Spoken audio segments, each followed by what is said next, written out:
with friends. And here we go, ladies and gentlemen. We've got to say a very good morning and thank you for your time, Mr. Nico Kleynhans. Good morning, sir. Good morning. We're on holiday.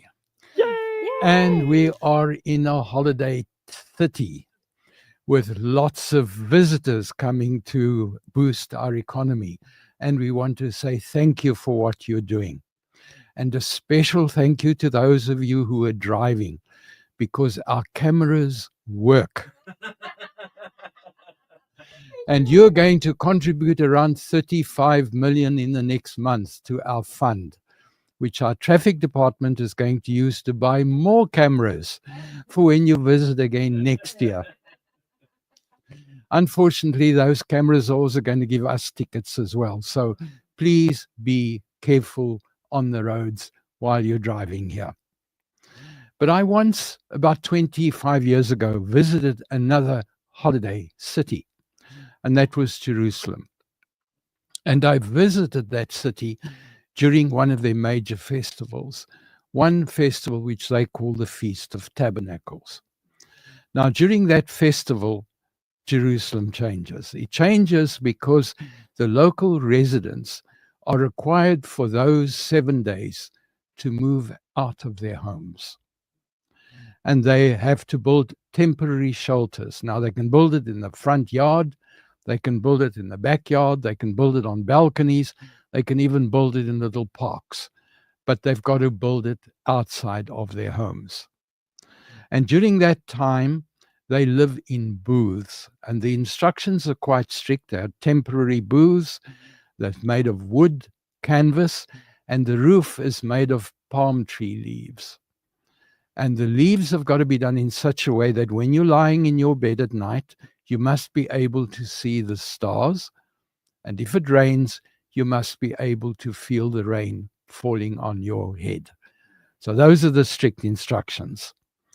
And the whole idea is that you're remembering those of your family who many thousands of years ago were captive in Egypt and were then set free and started their journey out of Egypt.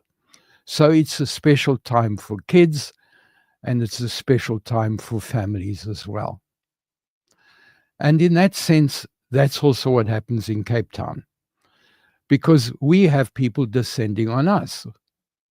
And they come from all over South Africa, and they come and spend time in our homes. Now, in our particular clan, the pre-teens have already arrived. The teenagers are yet to come, and the older family members are about to arrive as well. Now, from dusk to dawn, we eat. And I guess that's what happens in most of your families as well. And no lamb, cow, or chicken is safe in the next couple of weeks. And we keep hoping the Eskom needs to behave, because if it goes down, you can only braai so many meals, and then you do get tired of braaiing as well. And fortunately for South Africa, we have plenty of fruit, and you've just got to put a couple of watermelons on hand, and any preteen is going to be as happy as can be. Every bed in the house is booked, and mattresses take up every square meter of our lounge as it is right now. And it would be even nicer if those of us in Muizenberg could enjoy our sea a little more, but parking really becomes a challenge this time of the year. But I also want to thank those members who are not part of the Christian faith. You see, many of us have to work really hard.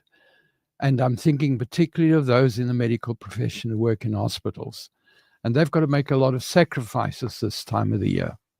And so for those who say this is the time for Christians to celebrate, let's take some of those shifts so that those Christians can spend time with their families. We want to acknowledge what you do every year, and we want to give thanks for that.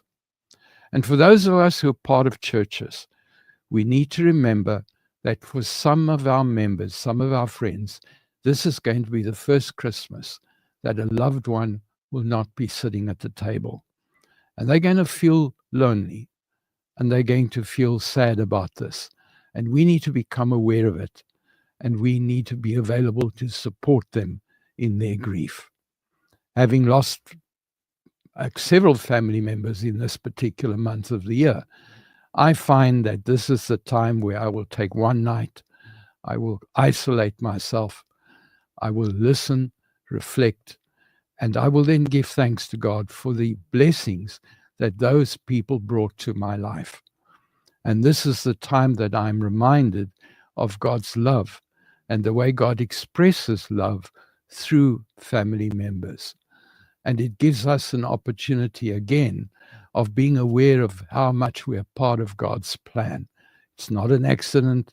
It's not just something that happens, but it's a time of reflection.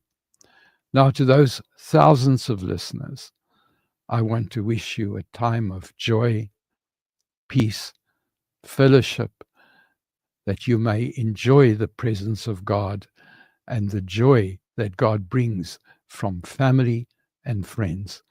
And may you recharge so that when the new year starts, we're ready for some of the challenges that life is going to throw at us. Have a blessed time. Thank you. Thank you, Nico.